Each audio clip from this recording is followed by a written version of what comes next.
The white tablecloth gleams under soft lighting at Bellini's, Seattle's most pretentious Italian restaurant. Through the west-facing windows, Puget Sound stretches like a sheet of hammered silver in the evening light. I sip my Cabernet, letting the tannins linger on my tongue while watching my father's performance unfold. Dad raises his glass, his signet ring catching the light. At 58, Thomas Porter maintains the commanding presence of a man accustomed to being listened to. "To my Brielle," he announces, voice carrying just enough to turn heads at nearby tables. Responsible, independent, and a true professional success, Brielle, my 27-year-old sister, sits straighter in her perfectly tailored burgundy blazer. Her smile is practiced perfection, the golden child basking in familiar praise. She tucks a strand of honey-blonde hair behind her ear, a gesture I recognized from childhood when she'd receive another gold star, another trophy, another moment in the spotlight. Dad turns to me, his smile tightening just enough that only I would notice. "Maybe someday you'll get tired of just freelancing from your couch and find a real career." The words land like a slap. 4 years of building my business, countless 16-hour days, shipping orders until my hands cracked from cardboard cuts and packing tape, all dismissed in a single sentence. I set my wine glass down, the stem fragile between my fingers. Then I guess Brielle doesn't need my $3,500 support anymore. Silence drops over our table. Brielle freezes, wine glass suspended halfway to her lips. Dad's fork clatters against fine china. The Merlot in his glass trembles. "What are you talking about?" Dad demands, voice suddenly sharp, the monthly transfers. I pull out my phone, open the banking app. I've been sending Brielle $3,500 every month for the past 2.5 years. Dad's eyes dart between us. That would be over $105,000 to be exact.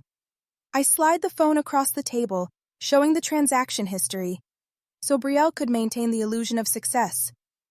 "What illusion?" Dad's voice rises. A couple at the next table glances our way. Her actual salary is $52,000 as a store supervisor at Nordstrom, not the $80,000 plus assistant manager position she claimed. I look directly at Brielle. Isn't that right? Brielle's perfect composure cracks. Her lower lip trembles. "Kelsey, please." Dad's face transforms. Confusion bleeds into disbelief, then hardens into shame. He stares at Brielle as if seeing a stranger. "Is this true?" She doesn't answer. She doesn't need to. 4 years ago, I started Cascade Trail Outfitters from my 2-bedroom apartment in Tacoma. I packed eco-friendly hiking gear on my living room floor, used my kitchen table as a shipping station. My friends thought I was crazy. My family thought I was wasting my college degree. Last year, my little hobby brought in $620,000 in revenue with $320,000 profit. I still drive my 2018 Subaru Forester. I still shop at discount stores. Every extra dollar goes back into the business, and every family dinner includes some version of, "When will you get a proper job?" I remember Mom's voice when I was 8, explaining why she'd miss my school play for Brielle's dance recital. "Your sister needs more attention. You understand, right?" I did understand, just like I understood when I helped Brielle buy her college textbooks, just like I understood when I covered her first apartment security deposit, just like I understood when she called crying about credit card debt 2.5 years ago. I've spent a lifetime supporting others while accepting undervaluation. I've enabled Brielle's fantasy while hiding my own success. Not anymore. Brielle's tears start right on schedule. The familiar manipulation tactic that worked on our parents, on teachers, on boyfriends, on me. "Please don't cut me off, Kelsey," she whispers. "My rent's due Friday. I open my banking app again, navigate to recurring transfers. Then it's time you start living like someone who earns $52,000, not $150,000. I tap cancel recurring transfer and hold up the phone so they can both see the confirmation. Dad watches in stunned silence as 30 years of family dynamics shift before his eyes. "You've been lying to us," Dad finally says to Brielle, his voice hollow. "Not lying exactly." Brielle's mascara smudges beneath her eyes, just stretching the truth. While stretching my bank account, I add, Dad turns to me, confusion etched in the lines around his eyes. Why would you do this? Give her this money while letting us believe that I'm the failure and she's the success? I smile without humor. Good question. One I've been asking myself for 2.5 years. I stand, dropping my napkin beside the untouched tiramisu. I should go. I have a shipment of hiking poles arriving tomorrow. My little freelance job, you know? The restaurant seems quieter as I walk away, as if everyone can hear the glass house of lies shattering behind me. Later that night, my key fob clicks as I lock the Subaru. The parking lot concrete glistens with fresh rain, Seattle's perpetual gift. Inside my apartment, I kick off my boots and drop my bag on the kitchen counter. The tiramisu I'd been looking forward to all week remains uneaten, a $12 casualty of tonight's family implosion.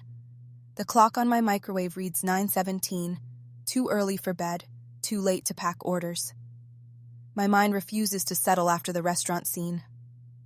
I wander into my home office, the converted second bedroom of my apartment where Cascade Trail Outfitters began. I sink into my desk chair and open my laptop. The Excel file labeled Porter Family Support stares back at me. 2.5 years of transfers, each one a $3,500 monthly reminder of my inability to say no. My fingers hover over the keyboard. A few clicks, and I'm scrolling through Brielle's Instagram page. The evidence I've deliberately ignored floods the screen. March 2023. Brielle posing outside Nordstrom's employee entrance. Caption: Big promotion day, assistant manager, career goals, making moves. April 2023. Champagne flutes clink together at the Nest rooftop bar. When your bonus hits just right. Work hard, play hard. Seattle sunset, June 2023. Close-up of a Gucci purse. Treat yourself. Boss lady. Worth it. The dates align perfectly with my bank transfers. Each celebration, each purchase, each career milestone funded by money I earned packing hiking backpacks until my shoulders ached. I navigate to my email. Search. Brielle plus help. The original message appears, dated the 17th of January 2023. Kelsey, I hate asking this, but I'm drowning. Credit card debt hit $18,000 and I'm 2 months behind on rent. I'll lose my apartment. Just need help for a few months until I get my finances straight. Please don't tell Dad. Love you, B. A few months. The phrase burns in my chest. I remember the phone call that followed. Brielle sobbing about predatory interest rates, promising to create a budget, swearing she'd pay me back. My phone buzzes with a text notification. Brielle, you've ruined everything. I can't believe you humiliated me like that. I toss the phone onto my desk. The screen lights up again. Brielle, call me. We need to figure this out before my rent is due. I ignore it and pull up a folder of credit card statements Brielle sent me when requesting that first loan. The spending pattern jumps out now. Restaurants, clothing stores, weekend trips to Portland and Vancouver. Not the spending of someone in temporary trouble, but someone living beyond their means by design. After my first transfer, her spending didn't decrease. It escalated. Spa weekends, designer purses, Sunday brunches at rooftop restaurants, while I ate peanut butter sandwiches between packing orders. My chest tightens as the full picture comes into focus. The deception wasn't a spontaneous lie. It was a calculated long-term strategy. Dad's voice echoes in my mind. Responsible, independent, and a true professional success. The same words he's used at family gatherings for years while glancing at me with barely disguised disappointment. Dad, the enabler. Brielle, the deceiver. The perfect team. Reinforcing a family mythology where appearance trumps reality. I open another folder on my desktop. Business expansion. Inside, a detailed plan for taking Cascade Trail Outfitters International. Shipping costs to Canada and the UK. Website translation services. Inventory increases, marketing, and foreign currencies. The projected cost for Phase 1, $35,000. Almost exactly what I would have sent Brielle over the next 10 months. This isn't cruel, I whisper to the empty room. It's necessary for both of us. For the first time in my adult life, I consider what might happen if I invested fully in my own success instead of smoothing family dynamics. The thought feels foreign, almost forbidden. My phone rings. Martha, my business mentor. I hesitate before answering. Kelsey, you okay? You never leave our Tuesday check-ins early. Family emergency. The words taste bitter. About Brielle? Martha asks. I sit straighter. How did you know? Honey, I've wondered for years how she afforded that lifestyle on a retail salary. The math never added up. The validation? From someone outside the Porter family hits me like a physical force. Martha continues. Want some company? I've got a bottle of that Pinot Noir you like. Before I can answer, the doorbell rings. Through the peephole, I see Sarah, my friend since college, holding a bottle of wine and wearing her emergency support visit face. I open the door. How did you know? Sarah hugs me. You sent a period after fine in your text. Dead giveaway. An hour later, Sarah and I sit cross-legged on my living room floor, business spreadsheets surrounding us like fallen leaves. She points to a figure on my international shipping projection. So, with the money you're not sending Brielle, you could fund this entire Canadian expansion by December and still have enough to hire a virtual assistant for the logistics. The possibilities unfurl before me, exciting and terrifying all at once. You've been the shadow investor in her lifestyle, Sarah says. Now, you can invest in yourself. 3 weeks later, I interview virtual assistants while a stack of unopened envelopes sits on my desk. One from Brielle, I can't make rent. 2 voicemails from Dad, the first angry, the second confused, the third tentatively curious about my online store thing. I hire Melissa, a logistics specialist in Portland with experience in international shipping. The first packages to Vancouver leave my warehouse the following Monday. That night, I work until midnight, both liberated and grieving. Freedom carries its own kind of pain. But as I tape the final box closed, I realize the weight on my shoulders is only inventory now, not family expectations. The path ahead feels right, even as it diverges from the familiar pattern of sacrifice that defined my first 30 years. My phone pings with an email notification from Brielle. Subject, we need to talk. I set the phone down without opening it and return to packing orders for customers who value what I create. 3 days later, my phone buzzed for the 5th time this morning. Aunt Susan's name flashes on the screen. I silence it and drop the phone on my desk, returning to the shipping manifest that actually deserves my attention. That's the 3rd family member today. Sarah notes from where she's labeling boxes. My friend volunteered to help with the unexpected surge of repetitive orders from Vancouver. Brielle's been busy. Calling everyone with the tragic tale of her financial abandonment, I stack another box on the pile. Classic Brielle. Cap. The email started after the restaurant confrontation. Distant relatives expressing concern about my troubling behavior. By week's end, Brielle had crafted a narrative worthy of a daytime soap opera. A struggling sister cruelly cut off during difficult times by a heartless, jealous sibling. Uncle Robert texted about family supporting family. Cousin Jessica called to remind me that Brielle has always been there for you. News to me, considering she borrowed my car for a weekend getaway in 2019 and returned it with an empty tank and a cracked windshield. The doorbell rings. Sarah peeks through the blinds and turns to me with wide eyes. It's your dad. My stomach clenches. Tell him I'm not home. Your car's in the driveway. I wipe my hands on my jeans and open the door. Dad stands there in his pressed golf shirt, looking uncomfortable on my modest porch. We need to talk about your sister. Bye. I step aside to let him in. I'm in the middle of packing orders. His eyebrows lift as he takes in the stacks of boxes, the shipping labels, the inventory organized across my dining table. This is more professional than I expected. He touches a hiking pole with a finger. You sell these? And manufacture them. Sustainable bamboo core. Recycled aluminum tips. I don't mention the 3 patents or the feature in Outdoor Enthusiast last month. He wanders through the maze of products. Brielle says you're being unreasonable. Does she? I seal another box with practice deficiency. Did she explain what she was doing with $3,500 a month while earning $52,000? She has obligations. Like what? The Audi payments? The designer purses? The weekend trips to Portland with her friends from the country club? Dad flinches. She says she'll be homeless if you don't help. She'll need to downsize, not sleep under a bridge. I print another label. There's a difference between helping someone and enabling them. After he leaves, I call Martha, my business mentor. The UK distributor is in, she announces when she answers. They want your entire winter line. My heart races. For real?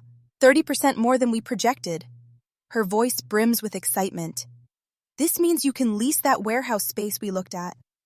Without Brielle's $3,500 draining my accounts each month, the business has exploded. International orders from Canada arrived first, then Australia. 3 weeks ago, I hired Jenna to manage customer service and Ben to handle shipping, logistics. I signed the warehouse lease the following Tuesday. That afternoon, I arrive home to find Brielle sitting on my doorstep. Her makeup is smeared, her eyes red. She springs to her feet when she sees me. Finally, I've been waiting for hours. Her voice carries down the street. Mrs. Donaldson from next door pauses while watering her flowers. I have a key in my purse, I say quietly, unlocking the door. You're ruining my life. Brielle follows me inside, voice escalating. I had to sell 3 of my purses. The bank called about my car payments. Lower your voice. Why should I? You don't care that I might lose everything. My apartment, my car. I didn't create this situation. I set my laptop bag down carefully. I just stopped enabling it. You think you're so perfect with your little business? Brielle's voice cracks. Dad always said I was the successful one. You're just jealous. Success isn't what you buy, I say, the words flowing with unexpected calm. It's what you build. Easy for you to say when you're making all that money. She gestures wildly at my modest apartment. While I'm suffering, you make $52,000 a year, Brielle. That's more than millions of Americans. Your suffering is self-inflicted. She storms out, slamming the door hard enough to rattle the windows. 2 hours later, her Instagram shows a post about toxic family members who don't understand financial hardship. 3 days later, Sarah stops by with takeout and her laptop. You need to see this. She opens a folder of screenshots. Brielle's social media history from the last 2 years. The posts tell 2 stories, public declarations about financial independence and career success, alongside snapshots of luxury purchases that appeared right after my monthly transfers. The timestamp on this promotion celebration dinner? 2 hours after you sent her money last August. Sarah scrolls through image after image. My phone rings. Martha, turn on your email right now, she says. REI wants a meeting. They're interested in carrying Cascade Trail products in their flagship stores. Holy shit, Sarah whispers, reading over my shoulder. We're halfway through a bottle of champagne when my phone rings again. Dad, I've been looking at your website, he says without preamble, and I called that outdoor magazine that featured you. I brace myself for criticism. You make more in a year than I did in 5. The admission hangs between us. I do. Can't fill the silence. I'd like to see your operation, he says finally. Your real operation, not just the boxes in your dining room. The next day, I give him a tour of the new warehouse. He studies the inventory system, asks about profit margins, examines the manufacturing contracts. I didn't understand, he admits, as we stand among pallets of hiking gear. I thought real businesses needed office buildings and dozens of employees. I valued what I recognized. He pauses near a wall of international shipping labels. I also didn't understand my role in enabling Brielle's deception. His voice quiets. Or how I dismissed what you built. That night, I create a folder on my laptop. Inside, I place sales reports showing 3% and 40% growth since cutting off Brielle's support, photos of the warehouse, profiles of my new employees. A parallel folder contains screenshots of Brielle's lifestyle changes, the Toyota replacing her Audi, the scaled-back social posts, the sudden interest in budget-friendly fashion finds. My email pings with a new message from Dad. Subject line: important family matters to discuss. Thanksgiving at my house. My finger hovers over the accept button as I consider what awaits. The phone lights up. Brielle's name on the caller ID. I stare at it, calculating the cost of answering versus the peace of letting it ring. On Thanksgiving, the scent of roasting turkey fills Dad's house, mingling with cinnamon and sage. I adjust the green bean casserole on the crowded counter, watching Mom fuss over the marshmallow topping on sweet potatoes. Some traditions never change, even when everything else has. Kelsey, would you check if we need more ice? Dad calls from the dining room, where he's arranging place settings with military precision. I open the freezer, wondering which version of my father I'll see today, the one who praised Brielle blindly for years, or the one who called last week asking genuine questions about my business margins. The front door opens, and conversations pause. Brielle arrives, 40 minutes late as usual, but something's different. Gone is the Audi she leased last spring. Instead, through the window, I spot a used Toyota with peeling bumper stickers. Her camel coat lacks the designer label she normally flaunts, and her purse isn't the Italian leather she showcased on Instagram last month. Sorry I'm late, she announces, kissing the air beside Aunt Margaret's cheek. Her eyes scan the room, landing on me with calculated precision. Traffic was terrible. Dad watches our interaction carefully, his eyes narrowing when Brielle hugs me with exaggerated affection. Kelsey, you look great. Business must be booming. I return the hug without comment. I canceled that transfer, and the physical changes in Brielle's appearance tell stories her words don't. We gather around the table, platters steaming between autumn-colored candles. Uncle Robert carves the turkey, while Aunt Margaret distributes wine with generous pours. Conversation flows around football predictions and Cousin Jenny's college applications. Before we eat, Brielle raises her glass, commanding attention with practiced ease. I want to say how grateful I am for family. Her voice carries the same cadence she used when accepting academic awards in high school. During hard times, we support each other. That's what family does. Her eyes settle meaningfully on me. The message couldn't be clearer if she'd written it on a billboard. Dad clears his throat. Yes, family support is important. Speaking of which, Brielle, how's work going? She dabs her napkin against perfect lipstick. Actually, there might be changes coming. The retail sector is unstable right now, and there's talk about layoffs. The dramatic pause that follows would make soap opera directors proud. Her gaze slides to me again, expectant. That's odd, Dad says, his fork suspended midair. I called your manager at Nordstrom last week. The dining room falls silent.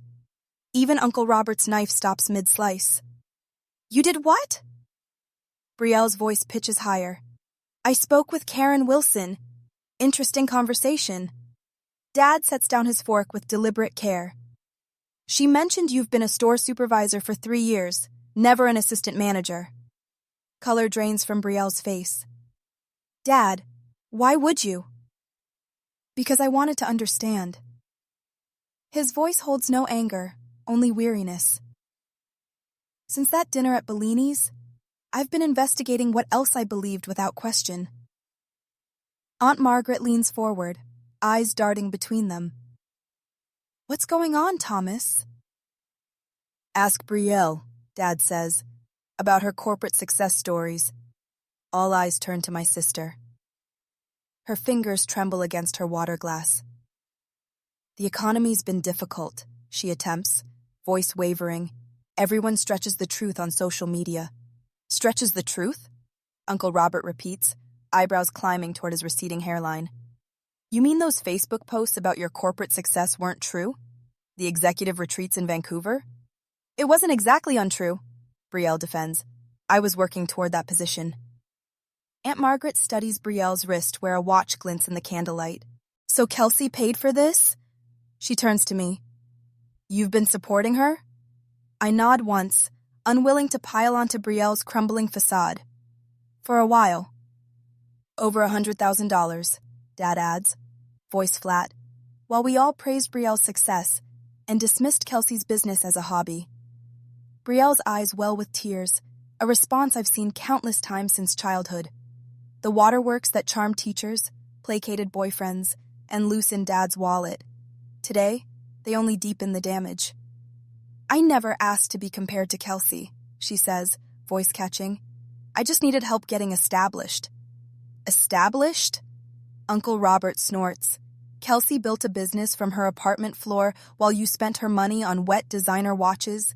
That's enough. I interject, surprising myself. This isn't about public humiliation. The doorbell rings, breaking the tension. Sarah arrives with a bottle of wine and a bright smile that falters when she reads the room.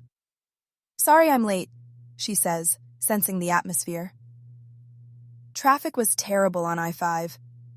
Kelsey, I brought that article about the outdoor retailers convention. Your new hiking poles got mentioned. Dad pounces on the subject change. Kelsey's company is expanding into 3 new markets next quarter. He announces, pride evident in his voice, my daughter built something remarkable right under our noses. The words land like a physical touch. My father has never described my business this way, never with this tone of undisguised respect. Conversation shifts to safer topics. Jenny's college applications, Uncle Robert's golf scores, the unseasonably dry autumn. Brielle excuses herself to the kitchen, movement stiff. Dad follows moments later. Their voices drift through the swinging door as I help Aunt Margaret arrange pumpkin pie slices on dessert plates. I believed everything you told me. Dad's voice cracks. Made me dismiss your sister's real achievement. And it's because they didn't fit what I understood as success. You always expected perfection, Brielle fires back. What was I supposed to do when I couldn't deliver what Kelsey could? You pushed me to compete with her my whole life. That's not true, and you know it. Dad's voice drops lower. We gave you every advantage because we thought you needed more support. Kelsey always seemed so capable on her own. The plates in my hands suddenly weigh 100 pounds. All those years I thought I wasn't enough when really they just thought I didn't need them. Brielle bursts from the kitchen, mascara smudged beneath reddened eyes. I need to go, she announces, grabbing her purse from the coat rack. Brielle, we haven't had dessert. Mom protests weakly. I've had enough, my sister snaps, yanking open the front door. Thanks for the lovely holiday. The door slams with enough force to rattle the autumn wreath hanging from it. Through the window, I watch her climb into the Toyota, shoulders shaking as she fumbles with her keys. Dad appears beside me, his reflection joining mine in the glass. Have I been wrong about everything? He asks quietly. I turn to face him, seeing the lines around his eyes deepen with genuine confusion. Not everything, I answer, just some important things. Back at the table, Sarah passes slices of pumpkin pie while Uncle Robert refills wine glasses. Their conversation drifts around as holiday plans, weather predictions, the Seahawks' chances this season.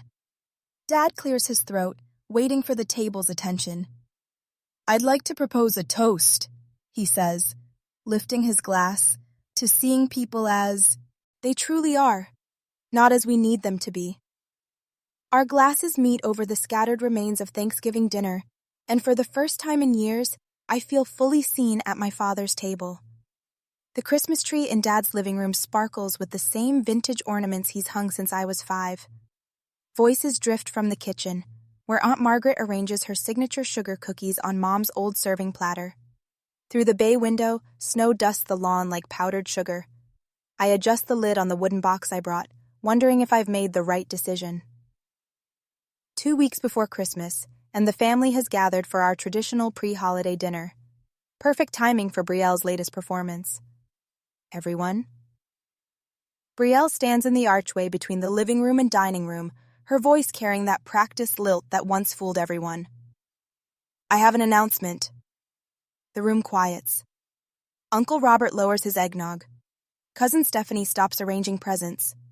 Dad watches from his armchair, his gaze more measured than it once was. I've enrolled in business courses at the community college, Brielle announces, her smile bright, but her eyes tracking reactions. Winter semester starts next month. Aunt Margaret claps her hands. How wonderful, dear.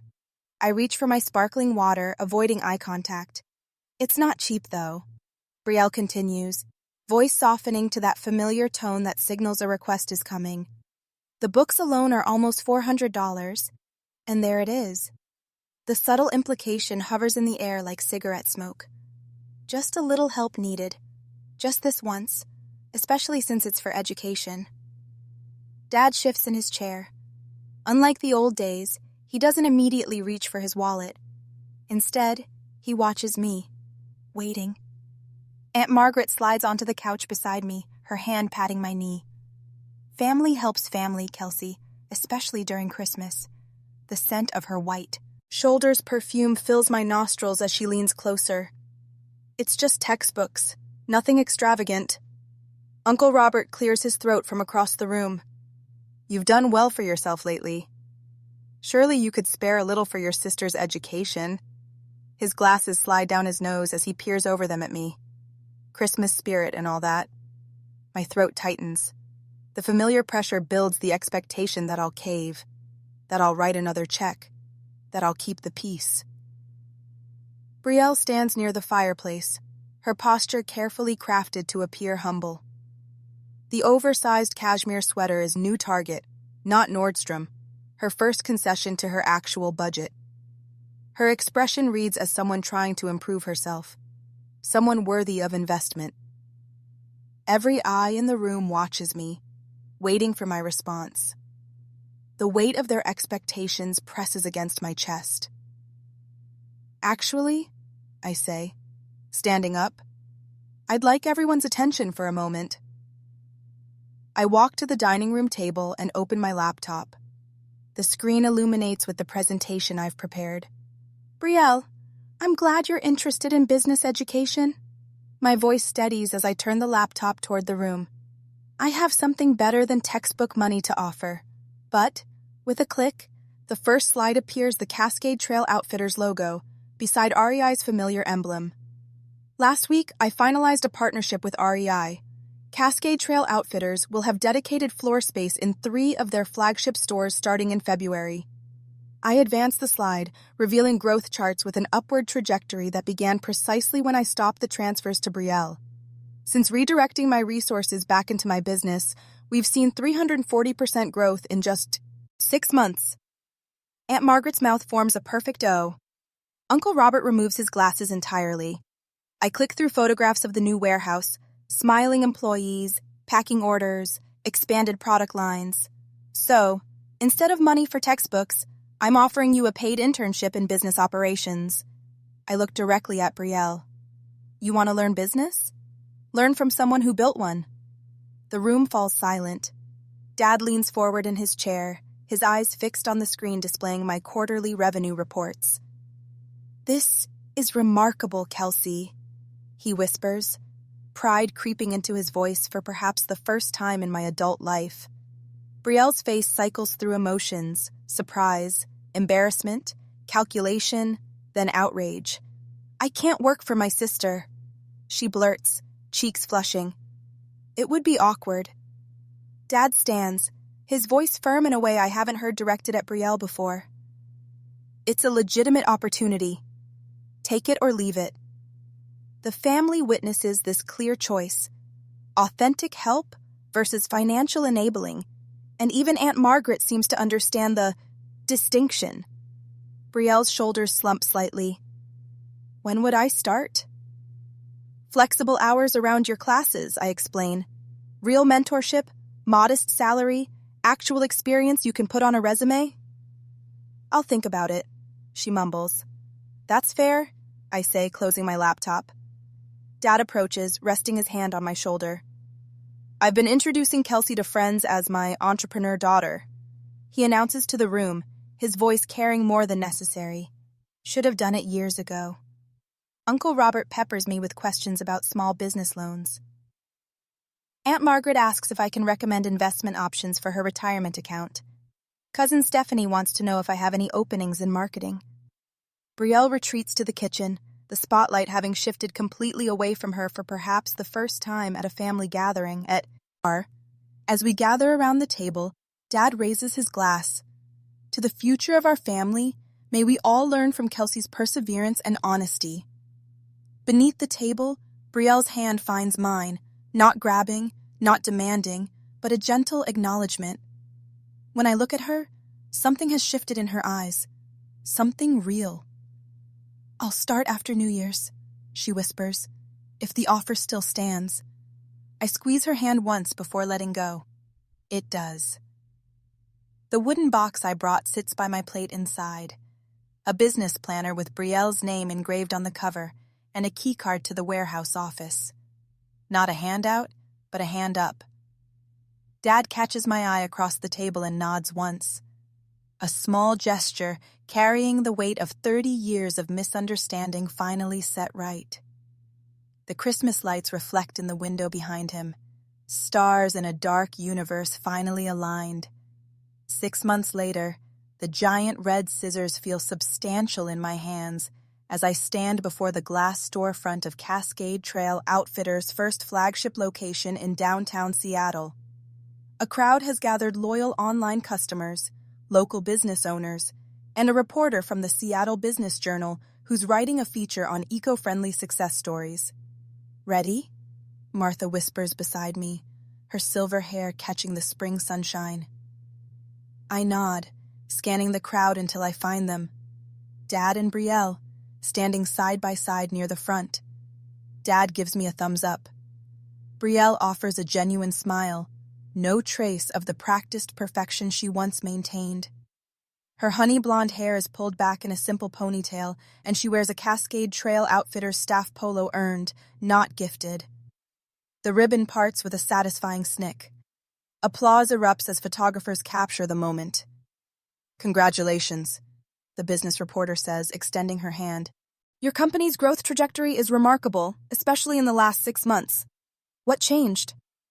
I catch Dad's eye before answering. I redirected resources where they could grow instead of enabling stagnation. 6 months since that Thanksgiving revelation. 6 months of restructured relationships and redirected investments. 6 months of truth. Later that evening, we sit at the same table at Bellini's, where it all began. The same white tablecloth gleams under soft lighting. The same view of Puget Sound stretches like hammered silver through the west-facing windows. But everything else has changed. Dad raises his glass, signet ring catching the light. "To my daughter Kelsey, who taught us all what success really means." I don't shrink from his praise. Don't minimize. Just let the words settle where they belong. Brielle, seated beside him in a simple blouse rather than designer labels, raises her water glass. And to learning that appearances aren't achievements, I study my sister. The B+ average in her business courses didn't come easily. Neither did downsizing to an apartment she can actually afford on her Nordstrom salary. Deleting her social media accounts might have been hardest of all those carefully curated galleries of false prosperity. "The $105,000 was worth it," I say, surprising them both. Dad frowns. "How can you say that? After what Brielle did? Because I learned what I'm worth." I take a sip of Cabernet, letting the tannins linger on my tongue, and what I'm not willing to sacrifice for approval anymore. Back at the warehouse next Tuesday, Dad arrives for his weekly visit. Since January, he's been volunteering his accounting expertise to help local startups navigate tax season. Today, he's brought lunch his famous roast beef sandwiches, the kind he made for our school lunches in the 1,090 seconds. "You've got another applicant for your scholarship program," he says, passing me the documentation. The Women in Business Scholarship Fund started small, just enough to cover books and supplies for one community college student. Now it supports 3, funded by a portion of profits I once diverted to maintain Brielle's illusions. Speaking of education, Brielle got that A on her marketing project. Pride softens Dad's voice. She used Cascade's recycled packaging initiative as her case study. I nod, already aware. Brielle had shown me every draft, hungry for feedback, not validation. That evening, alone in my home office, I pack a special order personally hiking poles with custom grips for a customer with arthritis.